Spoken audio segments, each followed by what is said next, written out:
Ada banyak profesi dalam proses pembuatan filem. Contohnya, sutradara, pemain, dan juru kamera.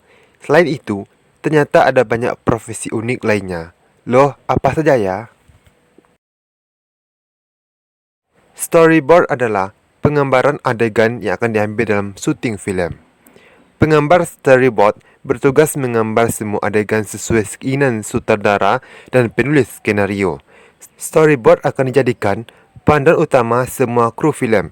Misalnya, para juru kamera membutuhkan storyboard untuk mengetahui arah pengambilan gambar, sedangkan penata artistik membutuhkan storyboard untuk mengetahui barang-barang yang diperlukan dalam pembuatan latar filem.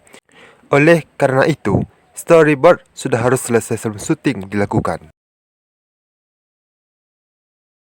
Dalam filem fiksi ilmiah, kadang kita melihat orang dengan mata besar atau telinga panjang.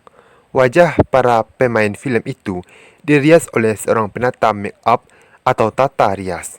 Tugas penata make-up adalah merias wajah dan tubuh pemain filem sesuai peran yang mereka mainkan. Selain penata make-up, ada pula penata busana atau kostum.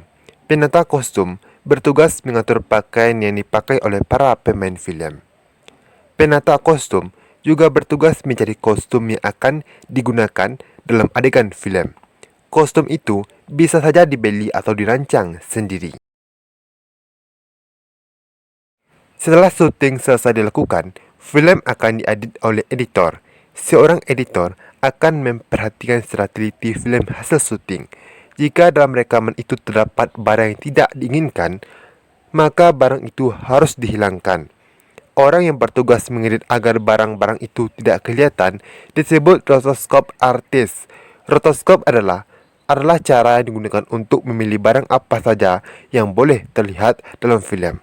Contohnya, barang-barang yang biasanya dihilangkan adalah gulungan kabel, naskah yang tertinggal, atau kawat yang membuat barang kelihatan melayang. Barang-barang itu harus dihapus agar hasil filem tampak lebih rapi. Tugas utama seorang penata suara adalah merekam suara percakapan saat syuting. Mereka harus bisa memastikan bahwa suara yang terekam jelas terdengar. Oh ya, mereka juga bertugas merekam suara yang unik loh. Para penata suara harus merekam suara suasana yang dibutuhkan dalam filem.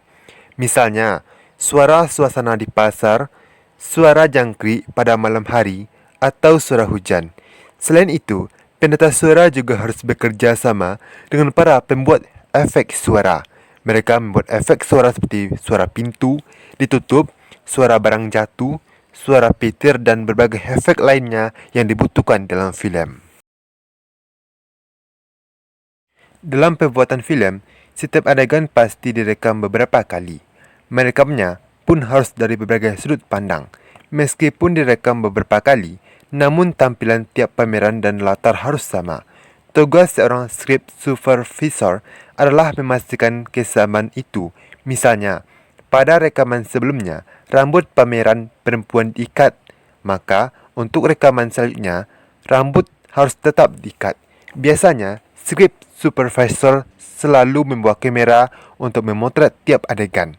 Hasil foto ini akan membantunya mengingat tampilan pameran dan latar tersebut.